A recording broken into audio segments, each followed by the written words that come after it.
ನಮಸ್ಕಾರ ಎಲ್ರಿಗೂ. ನಾನು ರಮೇಶ್ ಜಗತ್ ಮೈಸೂರು. ನಮ್ಮ ಒಂದು ರಾಜ್ಯದಲ್ಲಿ ಅಂಗನವಾಡಿಗಳಲ್ಲಿ ಖಾಲಿ ಇರುವಂತಹ ಕಾರ್ಯಕರ್ತೆಯರು ಹಾಗೂ ಸಹಾಯಕಿಯರ ಹುದ್ದೆಗೆ ಜಾಬನ್ನು ಕಾಲ್ ಮಾಡಿದ್ದಾರೆ.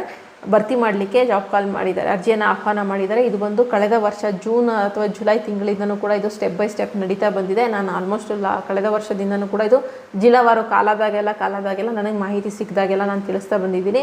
ಈಗಲೂ ಕೂಡ ಅಂದರೆ ಸ್ಟೆಪ್ ಬೈ ಸ್ಟೆಪ್ ಒಂದೊಂದು ಜಿಲ್ಲೆ ಹಂತವಾಗಿ ಫಿಲ್ ಮಾಡ್ಕೋತಾ ಬರ್ತಾ ಇದ್ದಾರೆ. ಈಗ ಬಂದು ಮೈಸೂರು ಜಿಲ್ಲೆಯಲ್ಲಿ ಅಂಗನವಾಡಿಯಲ್ಲಿ ಖಾಲಿ ಇರುವಂತಹ ಹುದ್ದೆಗಳ ಭರ್ತಿಗೆ ಅರ್ಜಿಯನ್ನು ಆಹ್ವಾನ ಮಾಡಿದ್ದಾರೆ. ಆಸಕ್ತಿ ಇರುವಂತಹ ಹೆಣ್ಣು ಮಕ್ಕಳು ಈ ಒಂದು ಜಾಬ್ಗೆ ನೀವು ಅಪ್ಲೈನ ಮಾಡ್ಬೋದಾಗಿದೆ. ಇದು ಬಂದು ಯಾವುದೇ ರೀತಿಯಾದಂಥ ಎಕ್ಸಾಮ್ ನಡೆಯೋದಿಲ್ಲ, ನೇರ ನೇಮಕಾತಿಯಾಗಿರುತ್ತೆ. ನಿಮ್ಮ ಒಂದು SSLC ಹಾಗೂ PUC ಮಾರ್ಕ್ಸ್ ಮೇಲೆ ಈ ಒಂದು ಜಾಬನ್ನು ತಗೋಬೋದಾಗಿದೆ. ಒಂದು ಅಂಗನವಾಡಿ ಕಾರ್ಯಕರ್ತೆಯರ ಜಾಬ್ಗೆ PUC ಆಗಿರಬೇಕು, ಸಹಾಯಕಿಯರ ಹುದ್ದೆಗೆ ನೀವು SSLC ಆಗಿರಬೇಕಾಗಿರುತ್ತೆ.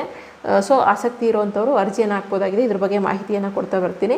ಮಹಿಳಾ ಮತ್ತು ಮಕ್ಕಳ ಅಭಿವೃದ್ಧಿ ಇಲಾಖೆ ವತಿಯಿಂದ ನಮ್ಮ ಒಂದು ಮೈಸೂರು ಜಿಲ್ಲೆಯಲ್ಲಿ ಸದ್ಯಕ್ಕೆ ಇವಾಗ ಮೈಸೂರು ಜಿಲ್ಲೆ ಆಲ್ರೆಡಿ ಹಂತವಾಗಿ ಸಾಕಷ್ಟು ಜಿಲ್ಲೆಗಳದ್ದು ಮುಗಿದಿದೆ. ಈಗ ಮೈಸೂರು ಜಿಲ್ಲೆದ ಕಾಲಾಗಿದೆ. ಮೈಸೂರು ಜಿಲ್ಲೆಯಲ್ಲಿ ಖಾಲಿ ಇರುವಂತಹ 68 ಅಂಗನವಾಡಿ ಕಾರ್ಯಕರ್ತೆಯರ ಜಾಬ್ಗೆ ಜೊತೆಗೆ 251 ಸಹಾಯಕಿಯರ ಜಾಬ್ಗೆ ಕಾಲನ್ನು ಮಾಡಿದ್ದಾರೆ. ಇದು ಬಂದು ಸ್ಯಾಲ್ರಿ ಅಂತ ಕೊಡೋದಿಲ್ಲ, ಗೌರವಧನ ಅಂತ ಕೊಡ್ತಾರೆ. 11,000ರಿಂದ 15,000 ರೂಪಾಯಿವರೆಗೇನೋ ನಿಮಗೆ ಗೌರವಧನ ಸಿಗ್ತಾ ಹೋಗುತ್ತೆ.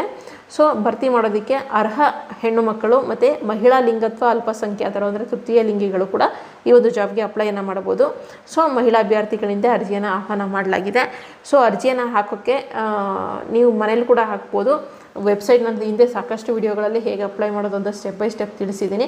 ಆ ಒಂದು ವೆಬ್ಸೈಟ್ ಲಿಂಕನ್ನು ಕೊಡ್ತೀನಿ. ಆ ಒಂದು ವೆಬ್ಸೈಟ್ಗೆ ಹೋದರೆ ಫಸ್ಟ್ ನಿಮ್ಮ ಒಂದು ಜಿಲ್ಲೆ ಸೆಲೆಕ್ಟ್ ಮಾಡ್ಕೋಬೇಕಾಗುತ್ತೆ. ಜಿಲ್ಲೆಯನ್ನು ಸೆಲೆಕ್ಟ್ ಮಾಡಿಕೊಂಡು ಜಿಲ್ಲೆಯಲ್ಲಿ ತಾಲೂಕು ಅಂದರೆ ಅಂಗನವಾಡಿ ಸಹಾಯಕಿಯರ ಹುದ್ದೆಗೆ ಹಾಕಿದ್ರೆ ಸಹಾಯಕಿ ಸೆಲೆಕ್ಟ್ ಮಾಡ್ಕೊಳ್ಳಿ, ಕಾರ್ಯಕರ್ತೆ ಹುದ್ದೆ ಹಾಕಿದ್ರೆ ಕಾರ್ಯಕರ್ತೆ ಸೆಲೆಕ್ಟ್ ಮಾಡ್ಕೊಳ್ಳಿ.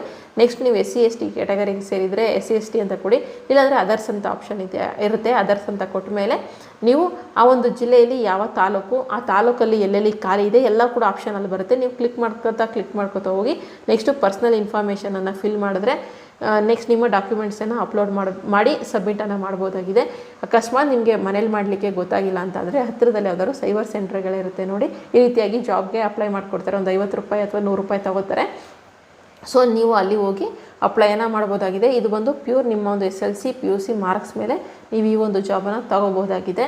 ಅಂಗನವಾಡಿ ಕಾರ್ಯಕರ್ತೆಯರಿಗೆ PUC ಆಗಿರಬೇಕು, ಸಹಾಯಕಿಯರಿಗೆ SSLC ಆಗಿರಬೇಕು. ಆಸಕ್ತಿ ಇರುವಂಥವ್ರು ಅಪ್ಲೈ ಮಾಡಿ. ವೆಬ್ಸೈಟ್ ಲಿಂಕನ್ನು ಕೂಡ ನಾನು ಡಿಸ್ಕ್ರಿಪ್ಷನಲ್ಲಿ ಕೊಟ್ಟಿರ್ತೀನಿ.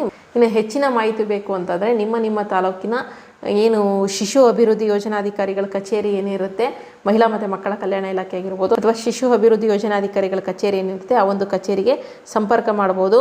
ಈ ಬಗ್ಗೆ ಮೈಸೂರಿನ ಮಹಿಳಾ ಮತ್ತು ಮಕ್ಕಳ ಅಭಿವೃದ್ಧಿ ಇಲಾಖೆಯಿಂದ ಉಪನಿರ್ದೇಶಕರು ಈ ಒಂದು ಪ್ರೆಸ್ ರಿಲೀಸಲ್ಲಿ ತಿಳಿಸಿದ್ದಾರೆ.